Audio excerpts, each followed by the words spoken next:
We start with Turkey. As you know, it is very, very important and critical geopolitical spot for worldwide trade for oil and also for other commodities. How would you see the failed coup like reacted on the markets?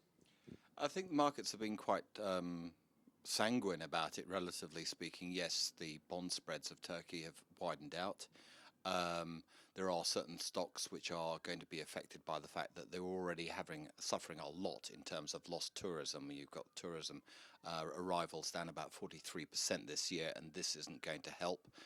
It had been hoped that actually with the rapprochement between Mr. Erdogan and Mr. Putin, that you might see some of the Russians coming back, but obviously that's not going to be the case. The other problem with this is that Turkey was already suffering a lot in terms of foreign direct investment, above all on the business side. There have been good inflows on the property type side, but the actual business side, and one can't imagine that with all the uncertainty that's there now, that this is actually going to improve. So the outlook for Turkey in the very short term is not particularly good per se.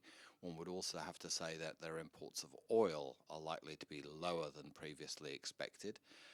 It's also a very uncertain situation. There's been basically more than 20,000 people either suspended from their positions or arrested. And this sort of authoritarian clampdown, one has to wonder what the consequences are going to be. There's also going to be some consequences there, not necessarily today in terms of the TCMB's rate decision, but in the longer run, the political pressure on the TCMB has been immense for them to lower interest rates. Now, I don't think they'll necessarily go today, but we shall see. But I think eventually they will kowtow to whatever the Erdogan government asks them to do.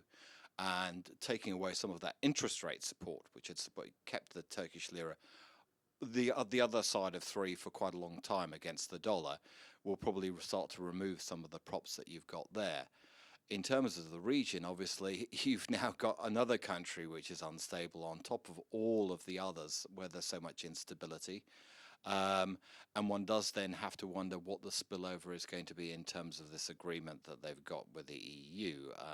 Obviously, it doesn't exactly make Frau Merkel look very clever.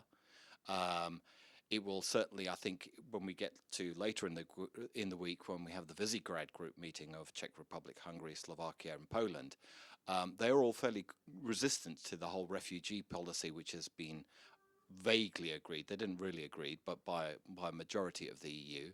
And one can imagine that this situation makes them think even more that they need to resist all the moves there. So the consequences are actually quite far-reaching. One can't necessarily nail it down at the moment to exactly what will happen, but it's certainly not helping an already very unstable region. Right. Okay, I mean, the coup has failed, but still the general political situation in Turkey is still very, very shaky, and the predictions for the future is still very bad. And as you know, oil market is very, very sensitive towards uncertainty, especially when it comes to Turkey being very, very important oil hub. So what do you think the direct impact on oil markets specifically? Well, the oil market, in principle, of late has been operating on, where people see the market coming into balance. We are oversupplied, but it looked like the crude market was getting into balance. But if we're talking now about the additional uncertainty from Brexit, from the Turkish situation, one assumes that in terms of the global economy, that it's likely to be, oil demand is likely to be lower than previously estimated. And this comes on top of all the problems that we've got in product markets, which have been weighing on the oil price of late. There's definitely an oversupply of gasoline and some other oil products.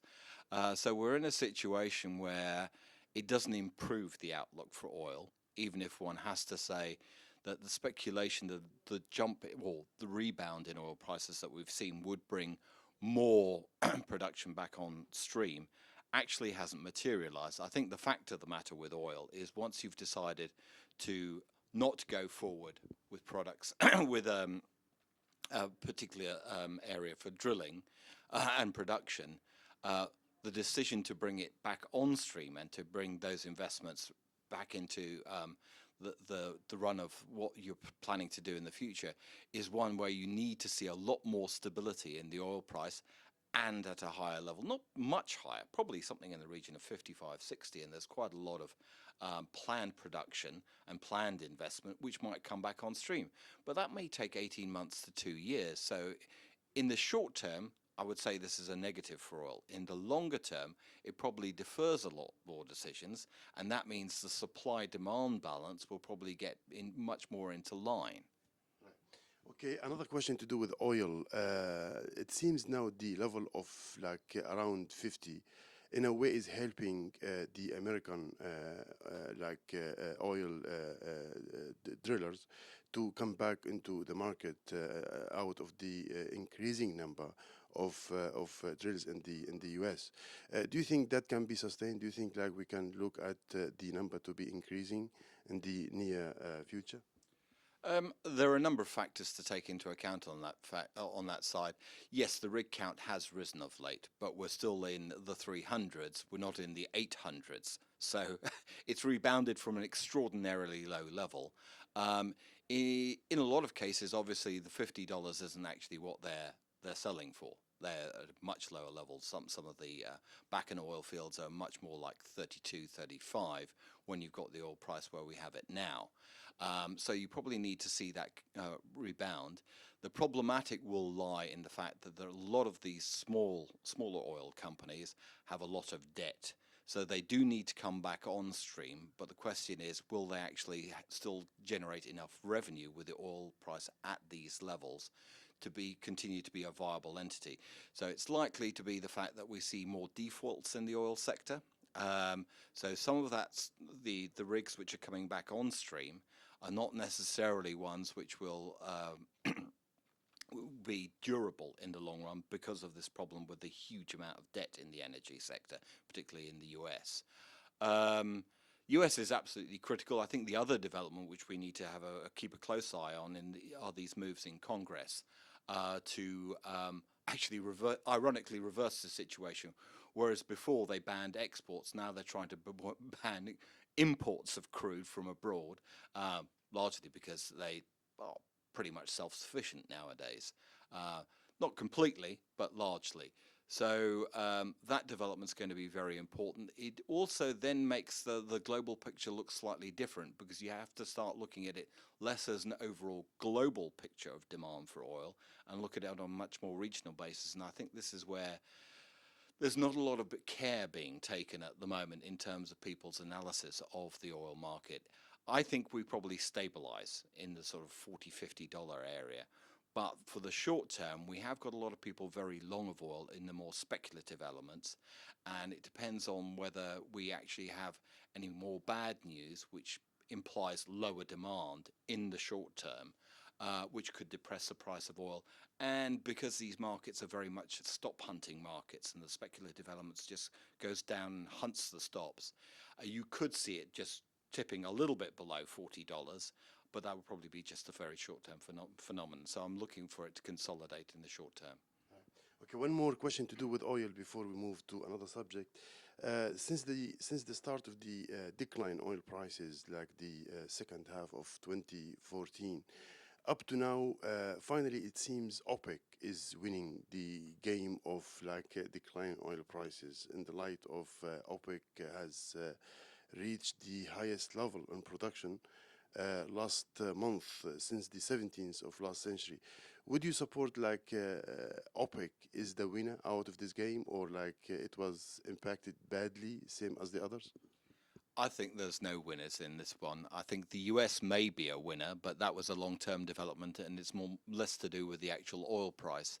I think in terms of OPEC, most of the countries are struggling to sell enough oil, and that's why they're keeping this production up to meet their budget requirements.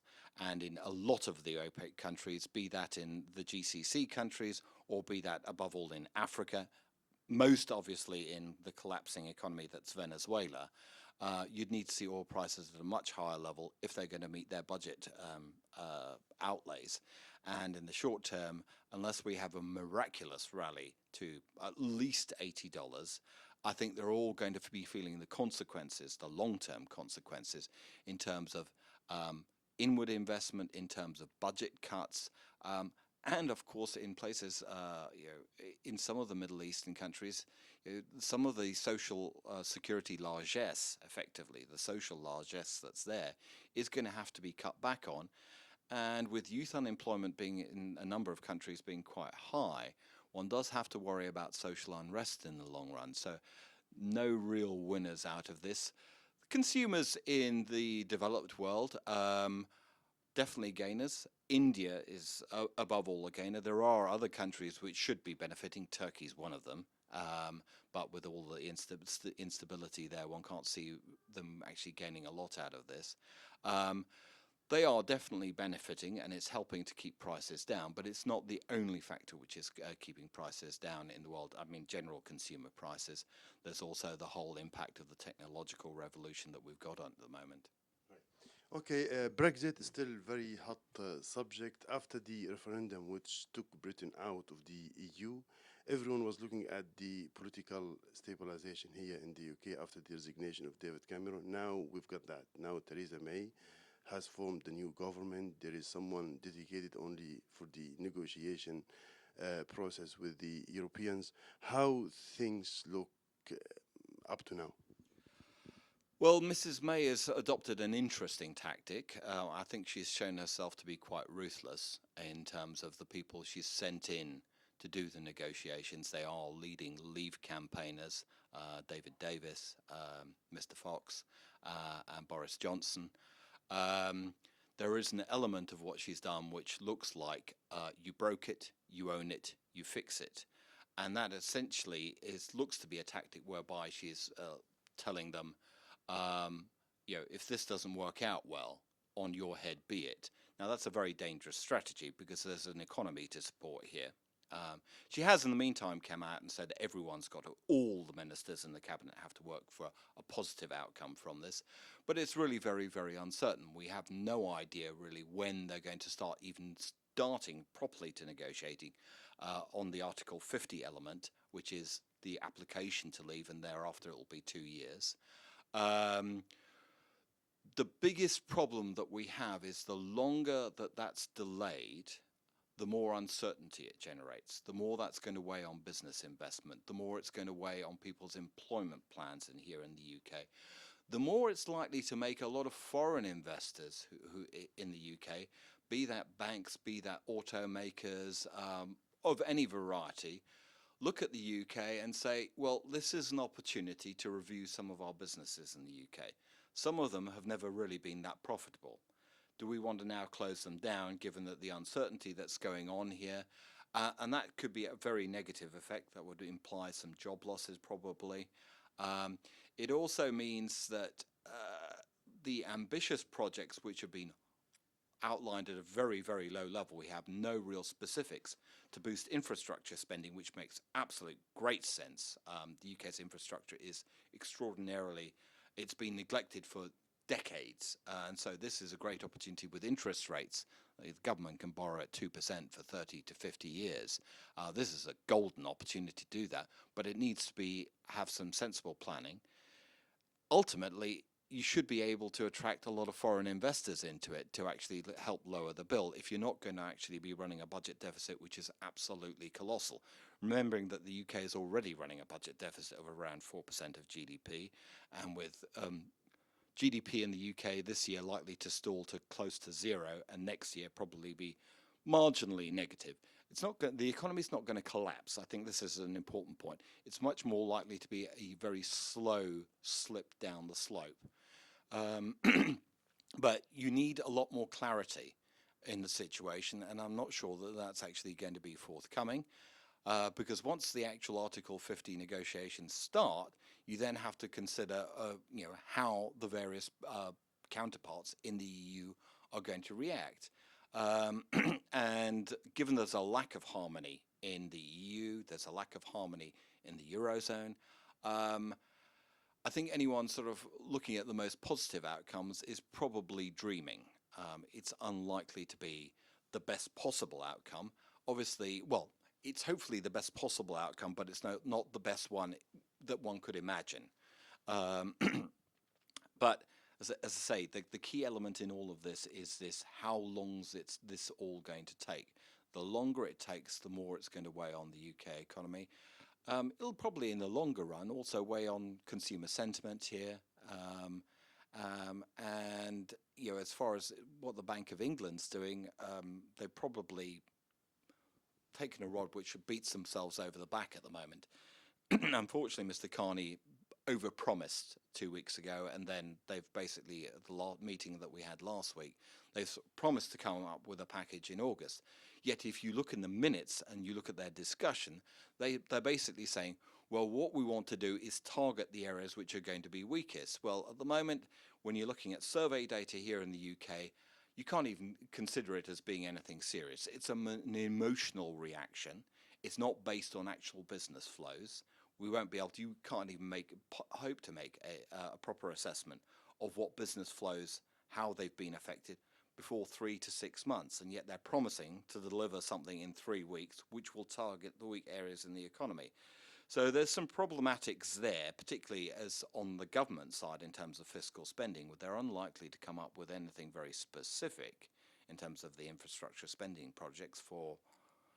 It could take 6 to 9 months. We'll start to get some idea of where they're going to go, but the benefit to the economy probably won't be felt for 9 months, 12 months, 2 years.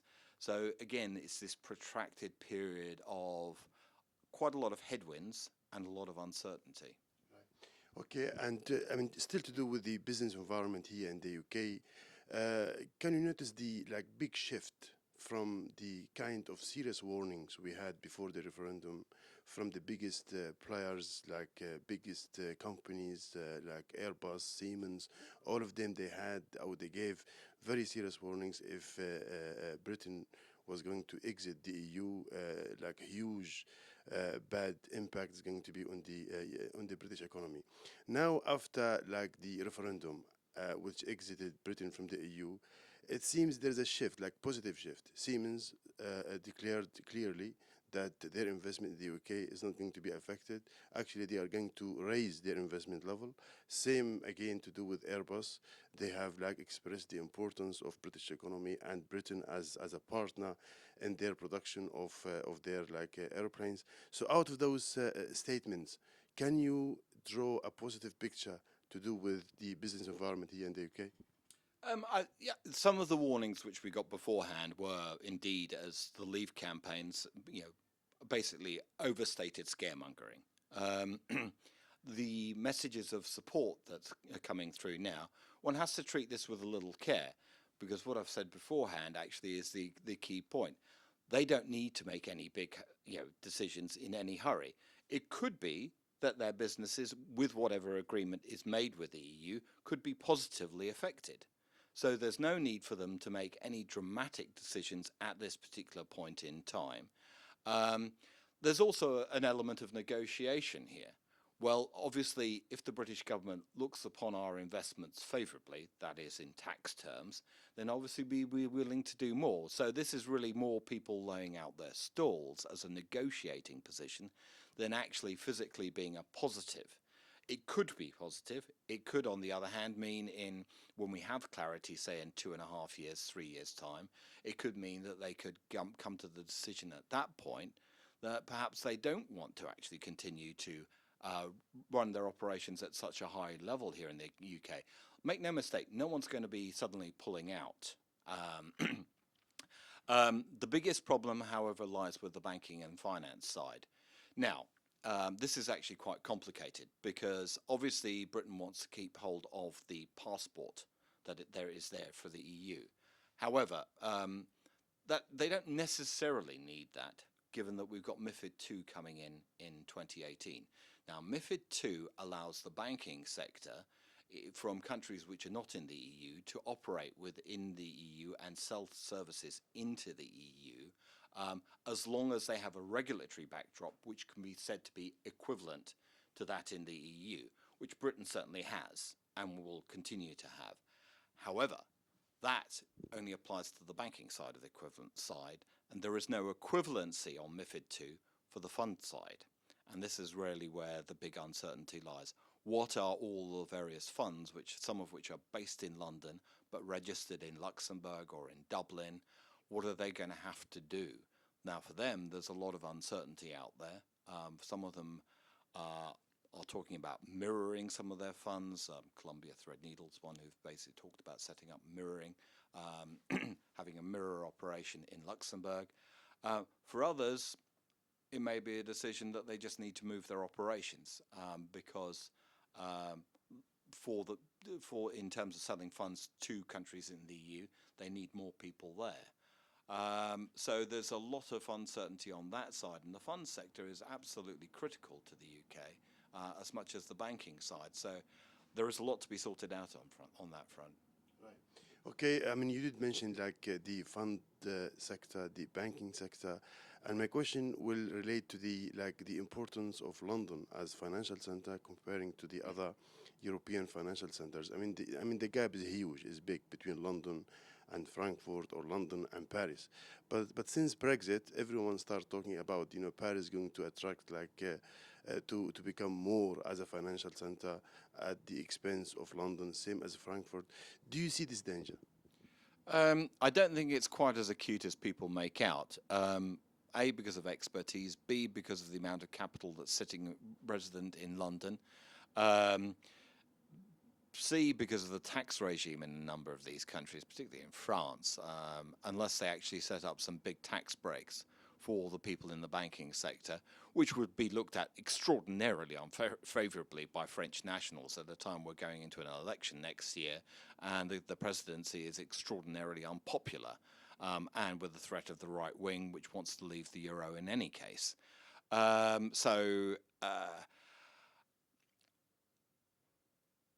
In terms of what I was talking about earlier, Paris and Frankfurt might be able to attract some of the banking side. There are issues in this to do with euro payments. So where payments are made. At the moment, they can be made in London because the UK is part of the EU. The ECB has said basically the euro payments, the euro payments system, can only be transacted in countries which are in the EU. They don't have to be necessarily in the eurozone. So there will have to be some movement on that side. Ironically, the place which might benefit most from that is Poland. There's been a big development. The banking sector in Krakow has taken off in recent years and is growing very rapidly at the moment. So that's one specific area. So you've got the banking side, which is Paris, Frankfurt, maybe Zurich and Geneva, but they're extraordinarily expensive. Milan's trying to make a bid, particularly to attract the European Banking Association there, though one thinks with all the Italian banking problems that won't be necessarily looked at favourably. But it's that fund sector again, which you actually have to look at. And there, it's not necessarily a case of will they move to Paris or Frankfurt, which do obviously have big domestic funds there, but are not traditional fund centres. They're more likely to be Luxembourg and Dublin. And then, of course, there are huge problems with Dublin. Well, not necessarily with Dublin, but with Ireland as a whole, because we've got this border between an EU and a non-EU country in Northern Ireland. So, but in principle, Dublin has a big financial sector and should be able to attract quite a lot of the fund business if it looks like the legal backdrop for funds would be more favourable if they were actually physically located in Dublin as opposed to legally registered there. Okay, and then how's going to be the look of the European financial sector, as a whole, when it is going to be spread over so many different, minor financial centers, comparing to the international financial center, especially in the Southeast Asia?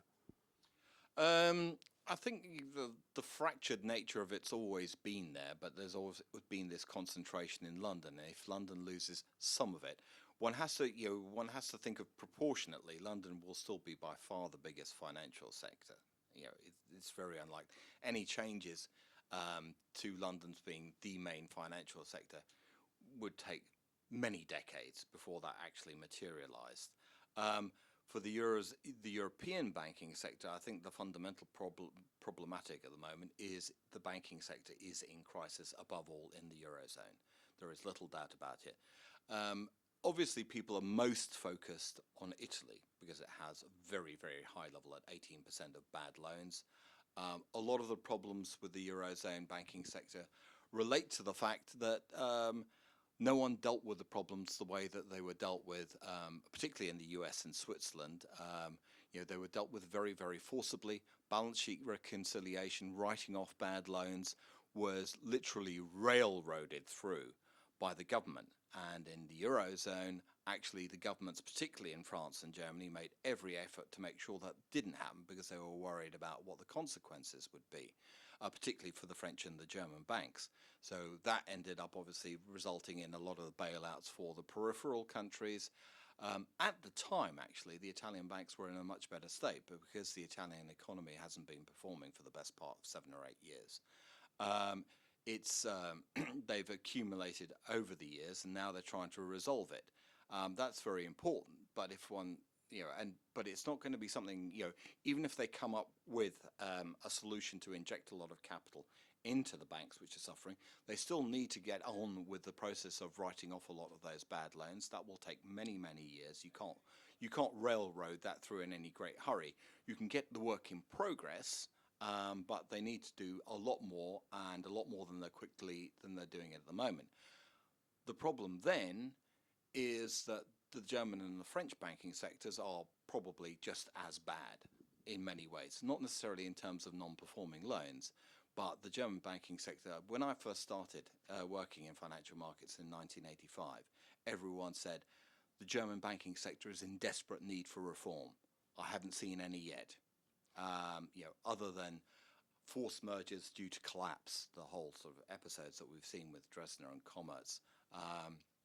So there's a lot to be done on that front, and obviously it doesn't help matters. All the ECB, is doing does help in the short term, but it's basically in theory means that there's a lot of a supply of credit available, but it doesn't actually mean that there's going to be a lot of demand for credit as long as governments continue to fail to reform their structures. There's a lot of countries which need to do a lot more. Germany it shouldn't be running a budget surplus. It should be spending far more on infrastructure, particularly in the old West Germany, which has been neglected because of all the money which has been pouring into the East. There's money there. It obviously is benefiting to some extent at the moment from a construction boom to accommodate all the refugees that have been taken into Germany. But in the long run, there are a lot of problematics there, and it would really, really help if the European banking sector was in a much better state of health. At the moment, the biggest problematic is, the idea of banking union is a joke. They say they want banking union, but Germany says basically we're not going to be sharing your bank balance sheet problems, with us. We're already done a lot to bail out a lot of other countries. So there's still that fundamental mistrust, above all, between France and Germany, but in general. And a lot more needs to be done to have a common sense of purpose. This is essentially what's been lost. If one looks at the history of the EU, you can identify the problem moment, and you can identify the emotional moment where a lot of decisions which were made were the wrong ones. They were rushed ones.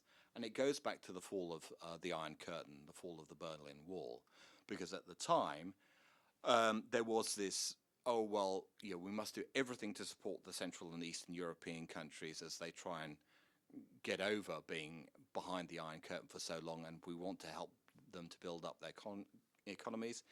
But everyone was suddenly invited into the EU at a time when they'd only just restructured it, but restructured on the basis of it only being 12 countries. Even the neutral countries that were there previously, Austria, Finland, Sweden, they weren't even part of the EU at the time, because they couldn't be because of the Defence Pact part. So there were a lot of decisions made back then to invite everybody in, but no reforms made to the way that the EU was run. So it's got all the structures there at the moment, which would work just about for an EU of 12. For an EU of 27, it's basically cumbersome. there are even more dirty fudges in terms of making agreements on things. So we're in this situation where uh, it it just bumbles along, but actually nothing particularly positive happens. One would hope that with the shock of the UK deciding to leave, or voting to leave at least, the EU, that there would be more, you know, a sense of the need to reform the EU structures, a sense of the need to reform at national levels, a greater sense of common purpose. But the evidence so far is very much lacking on that front. It may appear, but with elections as we've got coming up next year, both in France and Germany, one does have to question whether anything is going to be done in any great hurry. Okay, out of this like severe economic woes, you did mention about the European project as a whole. Don't you support the Brexit? No, I can't see the benefit of it. I think the real problem with it lies in its dual aspect. One, it encourages, it's very nationalistic. It's based on a lot of far-fetched ideas. I think the most shocking part that was revealed basically on the Friday was what was the plan that was there from the Leave side, in terms of this is what we're going to do. Answer, there was no plan. What was the contingency plan of the Remain side? There was no plan. What was the contingency plan of the EU? There was no plan. That in itself is extraordinarily negative. The second thing that it does is because obviously this country, the United Kingdom as such, did not vote in a uniform way.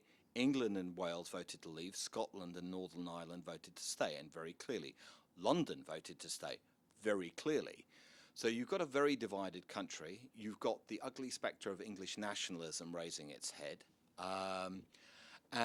which doesn't help in the long run, because if we're actually trying to formulate a plan for the United Kingdom and the United Kingdom's economy in the long run, the fact that there's going to be a lot of fighting between the regions, and even between London and the rest of England, is not actually going to it's not beneficial in terms of achieving best possible outcomes. Then there are whole huge issues of when one thinks of areas like Cornwall, which voted to leave, and Wales, which receive huge amounts of subsidies from the EU. Where's that money going to come from? We don't know.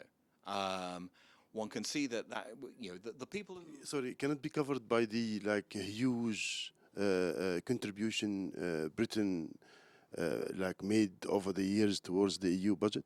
Well, the huge contribution that people make, the maths on it actually doesn't quite look like that. There's a lot of money which was coming also back into the country. You're already seeing it here. Universities are suffering because their counterparts, there are a lot of joint university projects which the UK is part of within the EU. Their counterparts in the EU now are basically dropping the research, the UK from those research projects. Now, that's not a specific amount of money that people would have identified.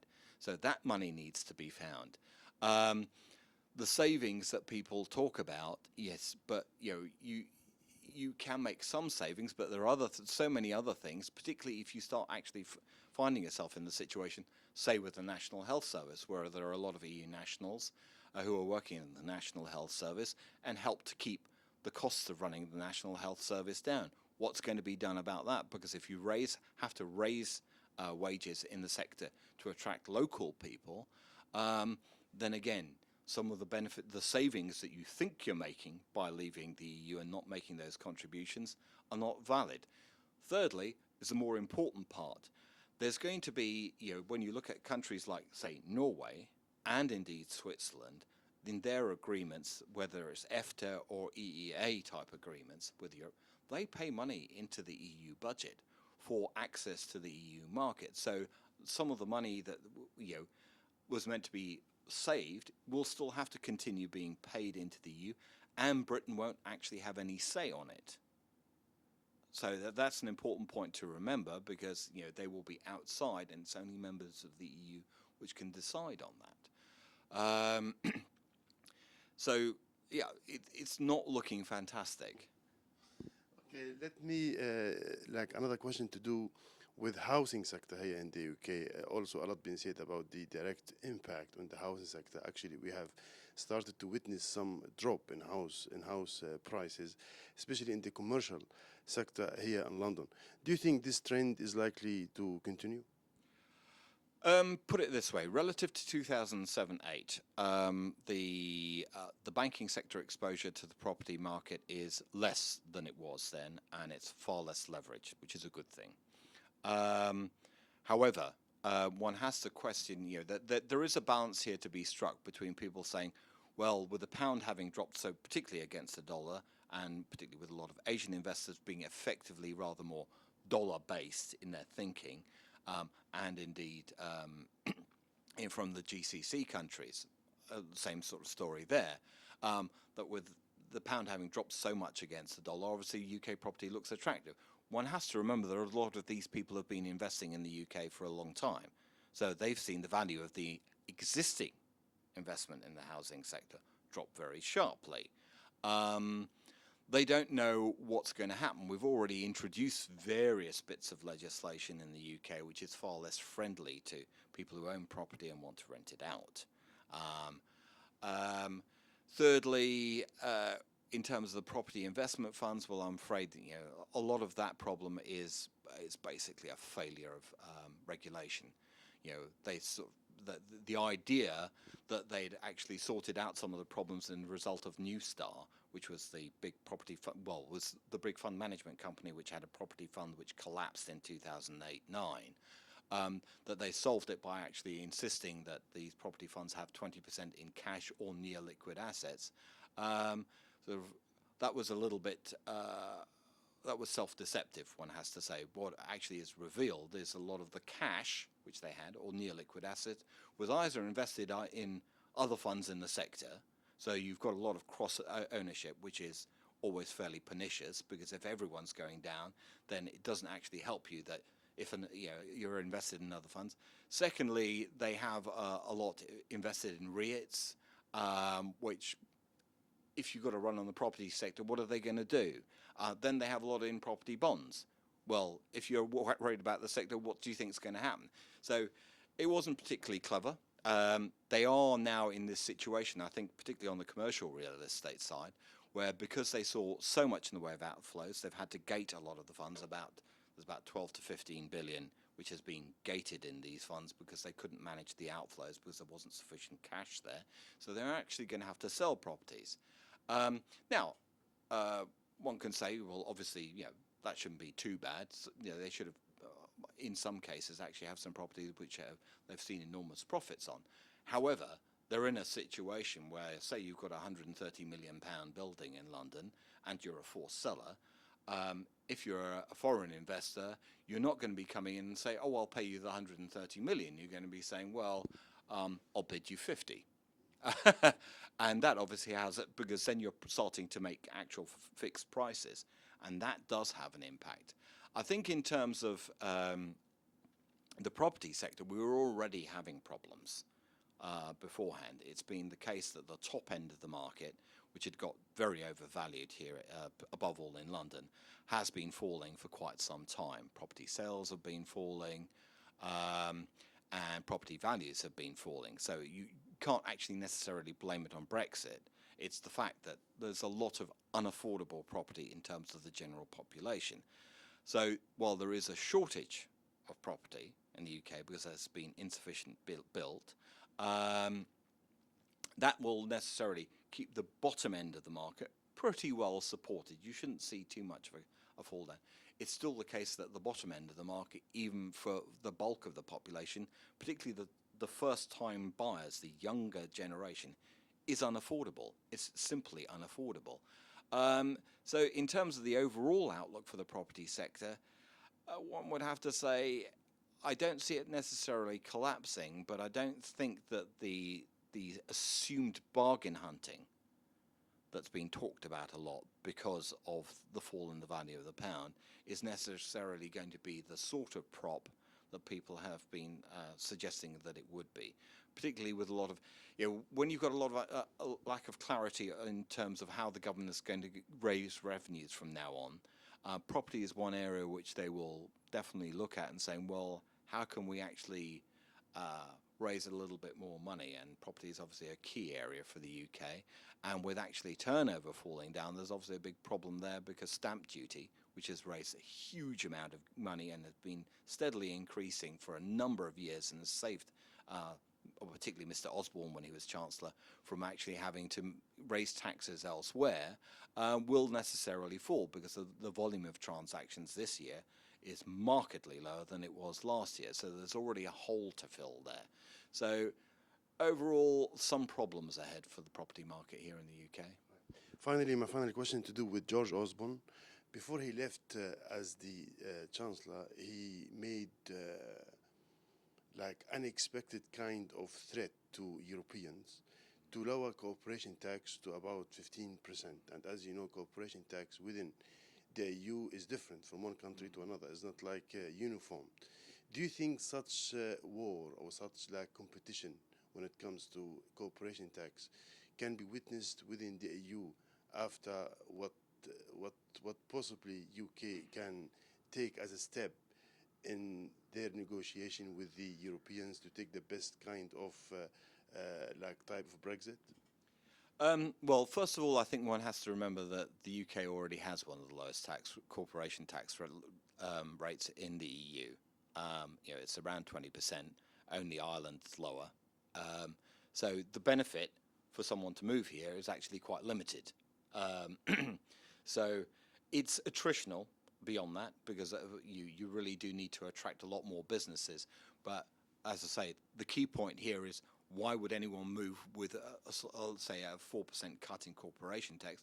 Yes, it is beneficial, but they're probably here already because the UK already has a very low level, particularly in comparison with countries like Germany and France, relative to the rest of the EU. Secondly, as a negotiating standpoint, that is basically like pointing a gun at the rest of the EU, which is not really the best way of doing it. Thirdly, that was Mr. Osborne. Mr. Osborne is no longer part of the cabinet. Mr. Hammond will come up with something different. And if there are going to be big infrastructure spending projects, then the idea that they'll be lowering corporation tax probably won't go down well, particularly for, one of the reasons that a lot of people voted to leave is they felt they've been left behind. They've been neglected. They've not been part of the economy. The recovery that we've seen in growth in the UK, a lot of people don't feel like they're being part of. If the central tactic in tax terms of the May government is to lower taxes for corporations and the so-called fat cats, then you're going to have a lot of popular unrest on your hand, and you're actually probably just going to start to harden the vote for UKIP. Right, okay. Well said. Thank you so much, Mark.